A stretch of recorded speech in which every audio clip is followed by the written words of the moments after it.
Yes, thank you. My name is Solange. I'm the Director of Oncology in a small university, in a small country, University of Lausanne in Switzerland. The question one is about the role of bispecific and T-cell engagers today and maybe in the future in non-small cell lung cancer. So first of all, this is quite surprising to see together how the bispecific might, when you have two targets, might potentially be more active than two drugs together.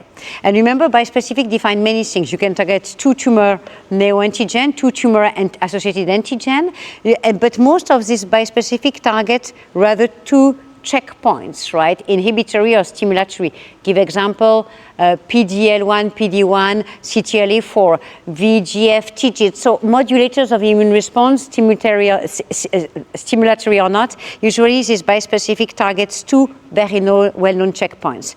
Why does it work better to give a bispecific CTLA-4 PD-1 as compared to giving both drugs together? So we still don't know. We think that we hope then when you target two checkpoints, you might create some cooperation, collaboration in the tumor to bring together the components of an immune response: antigen-presenting cell, tumor cell, and T-cell engaged in the immune response. We hope it will work. Do we see data? Yes and no.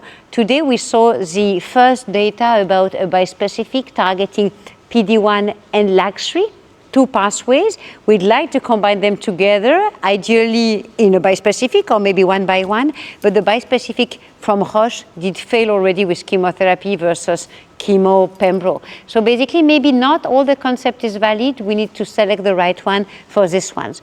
T-cell engager is completely different. You activate T-cells, whatever the immunogenicity, geneity of your tumor, you just bring the T-cells on the CD3, and the CD3 is activating the T-cell, right? When you bind CD3, it makes the T-cell proliferating, giving rise to cytokines. So even if your tumor is not immunogenic, if you bring DLL3 with CD3 or EGFR with CD, whatever, you will bring active T-cells. So it's really a switching on. You don't need to have pre-existing immune response. You switch it on with some side effect on CRS, cytokine release syndrome, some ICANS, neurological toxicity, but really a wonderful hope for, with a specific target, not an aspecific for toxicity, but with a specific target, being able to create something like cellular therapy, right? You activate T cells, you create an army of immune cells against the tumor. And here the field of developments, as described by the pharma industry, is huge. Across diseases and various stages of phases of clinical trials, we now have probably to imagine that currently more than 200 bispecifics are in clinical trials in phase 2. Big question we have is how much is immunotherapy valid in oncogene addiction, is in AGA, actionable genomic alteration positive non-small cell lung cancer. So I think, first of all, we have to be very cautious about what we know. What we know the most is the constant or systematic exclusion of EGFR and ALK. And this is maybe the two, I would say, important targets that we can describe. In ALK, we have seen today very, very little activity. I would even say we haven't seen any convincing data telling that immune checkpoints are valid in ALK-positive disease. So I would really not prescribe in this disease. Very similar to ALK, I must say, even if it was less studied, ROS1 and RET are also diseases with very low immunogenicity, a kind of low PD-L1, low mutational burden. We know about ALK family. You can take ROS1 and RET probably in the same kind of type of tumors.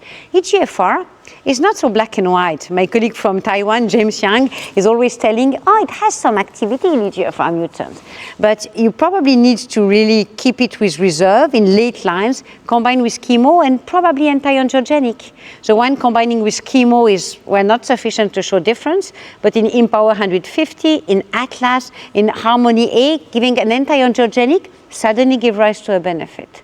So there is a room for immunotherapy potentially in EGFR when you combine immunotherapy and something else, an anti-angiogenic maybe, another bispecific in the future, and maybe T-cell engagers too. So I think there's a room in this disease. Remember KRAS, G12C, is very sensitive to immunotherapy.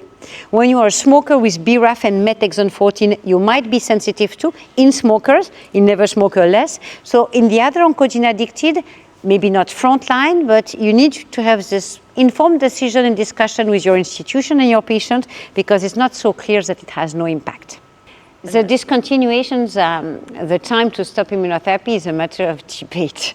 So basically, there are many countries where you have no choice. Most of the choice was stopping at 2 years, so reimbursement stops at 2 years.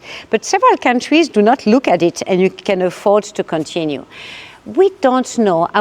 We simulated from the Keynote 24, Keynote 189, what would happen after stopping if you continued versus what you see. And what do you see? If you stop at 2 years in the patient being controlled, more than 50% will relapse in the next 3 years. And if you simulate the pace of relapse, it looks like an acceleration. So when you stop, you accelerate, but everything is simulation. The risk, or you increase the risk of progression. So this is what you have to discuss with your patient. If you can continue, I don't know if continuing will change this kinetic, but you need to know that there is still a high probability, 50+% is a high probability that the disease will come. I don't know if continuing will prevent it, but we can make this decision together.